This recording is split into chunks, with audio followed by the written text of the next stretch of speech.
मेरी खोई हुई छुट्टियों में मैंने अपने दादी नानी के गांव जाने का निर्णय किया। गांव का माहौल बहुत ही शांतिपूर्ण और सुरम्य था, लेकिन जब से मैंने वहां पहुंचा, कुछ अजीब घटनाएं शुरू हो गईं।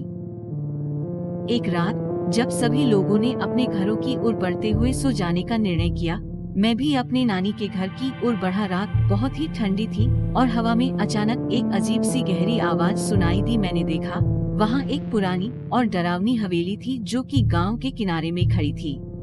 हवेली की खिड़कियों से आवाजें आ रही थी, जैसे कि रोने की, चीखने की और भूतिया हंसने की। मेरी रास्ता रोकी जा रही थी, लेकिन मेरी जिज्ञासा ने मुझे वहाँ बूंद कर दी। मैंने हवेली की ओर बढ़ते हुए देखा कि वहाँ एक प्यासी चुड़ैल खड़ी थी। उसकी आंखें काली थी और उसके लंबे बाल अंधकार में बह रहे थे। वह बड़ी तेजी से चिल्ला रही थी और उसकी हंसी ने आसमान को भी घेर लिया था। मैं डर के मारे हुए घर की ओर बढ़ते हुए देखा कि वह चुड़ैल मेरी ओर बढ़ रही है। वह बहुत ही तेजी से मेरे पास आई और मेरे सामने खड़ी हो गई। तुम यहाँ कैसे आए हो? उसने पूछा और उसकी आंखों में एक अजीब सी चमक थी।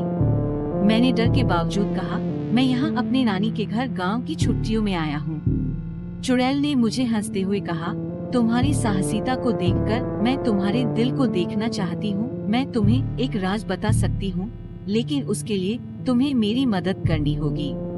मैंने उससे राज को जानने के लिए सहमति दी और वह चुड़ैल ने मुझे एक पुरानी कहानी सुनाई, जिसमें प्यासी चुड़ैल ने अपनी भूख को शांत करने के लिए एक श्रद्धालु लड़के की मदद की थी।